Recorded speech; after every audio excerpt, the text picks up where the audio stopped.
माननीय प्रधानमंत्री जी के आगमन से दुनिया भर में पहचान भी मिलेगी और पूरे दुनिया को इस प्रयागराज कुंभ में आने के लिए आमंत्रित भी किया जा रहा है कि हर देश के कोई अगर राष्ट्राध्यक्ष आना चाहें तो उनका भी स्वागत होगा और अगर कोई राष्ट्र के राष्ट्राध्यक्ष नहीं आते हैं, उनके राजदूत गण आते हैं तो उनका भी स्वागत होगा। प्रयागराज हर प्रकार से माननीय प्रधानमंत्री जी के मार्गदर्शन में, योगी आदित्यनाथ जी की अगुवाई में हर प्रकार से तैयार है। मतलब आप लोगों की सरकार इस बार के महाकुंभ को 2019 के कुंभ से भी और भव्य बनाने की अब आप इसको कल्पना कर सकते हैं कि वो अर्धकुंभ था, ये पूर्ण कुंभ है। जब पूर्ण कुंभ होता है तो स्वाभाविक तौर से उसका स्वरूप बड़ा होता है और सबसे बड़ी बात यह है कि कुंभ को लेकर के जो केंद्र की और उस समय प्रदेश की सरकारें, जब हमारी सरकार नहीं थी, हमारी पार्टी की सरकार नहीं थी, तो जो कुंभ के लिए जितनी जरूरत है उसका आधा पैसा देते थे, लेकिन आज मैं दावे से कह सकता हूं कि पैसे की कोई कमी नहीं।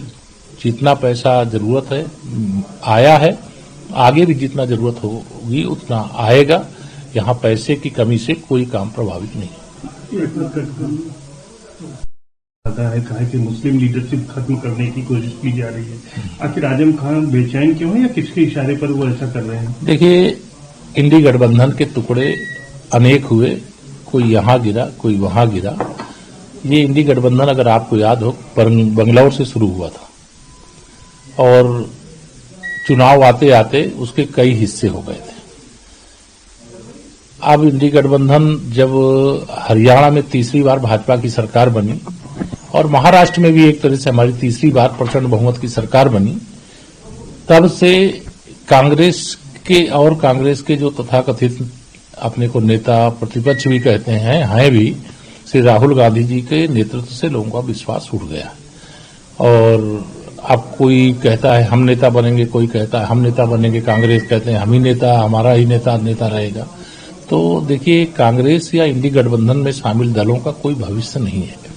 2047 तक का एक बड़ा रोड मैप हमारे प्रधानमंत्री माननीय श्री नरेंद्र मोदी जी ने देश के सामने रखा है। विकसित भारत का, तीसरी अर्थव्यवस्था का, गरीबी से मुक्ति का, आत्मनिर्भर भारत का, शक्तिशाली भारत का, हर प्रकार से सक्षम भारत का।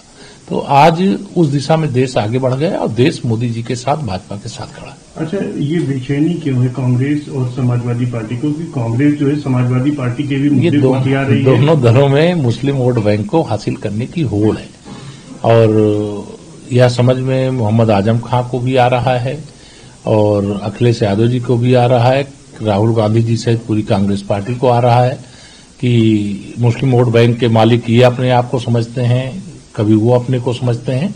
लेकिन सबसे बड़ी बात यह है कि जो विधानसभा के उपचुनाव हुए, उस उपचुनाव के साथ ही बहुत बड़ी संख्या में मुस्लिम मतदाताओं ने और यादव मतदाताओं ने भारतीय जनता पार्टी के प्रत्याशियों को वोट दिया है, अर्थात सपा की उल्टी